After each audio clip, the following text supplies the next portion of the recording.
to talk about hip strengthening. Having strong hip muscles is going to create a strong hip joint area, which is very important for runners, not just for improved technique and efficiency and increased speed, but also for injury prevention. So I'm going to show you four different movements that we're going to do to help strengthen different parts of our hip joint area. So the first thing that we're going to cover is hip abduction, or abduction, moving away from the body. So we're going to stand up nice and tall, feet about shoulder width apart. Find your balance. You're going to lean onto one leg, and we're going to bring one leg out to the side, keeping the toes pointed forward. You don't want to turn your leg out, then you're going to start to engage different muscles. So toes pointed forward, and then slowly we're going to bring it back. You want to make sure that you're not lifting at the hips or tilting your body to try to get further.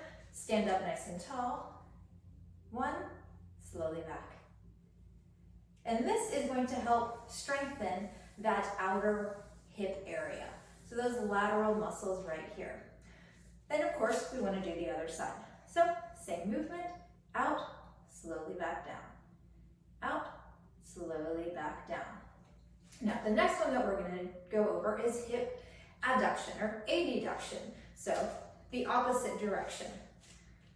So instead of going out, we're going to go across our body and slowly back. Across and slowly back. Same thing, up nice and tall, keeping your pelvis level and back. And this is going to work the inner thigh muscles. So now let's switch and do the other side. Across and back. Across and back. So we've covered outer hip, inner hip. Now let's work the back. So hip extension. I'm going to turn sideways so you can see it a little bit better. Stand up nice and tall, and now we're going to kick back. You should feel our glutes engage, and slowly back down. Back and down. With this one, we want to make sure that we're not tilting forward to try to go further, because we're not actually engaging our muscles anymore. Back and together. Let's switch to the other side. Back and together. Back and together.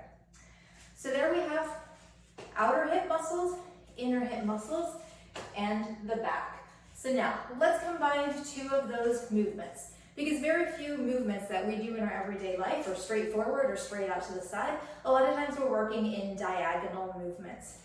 So we're going to combine the hip abduction to the side with the hip extension straight back. So really what we're doing is we're coming back to an angle, just like this. So kind of in between the out and the back. And if we go the other way, here we are. So there you have four different movements that you can do to help engage all of the muscles that encompass our hip joint.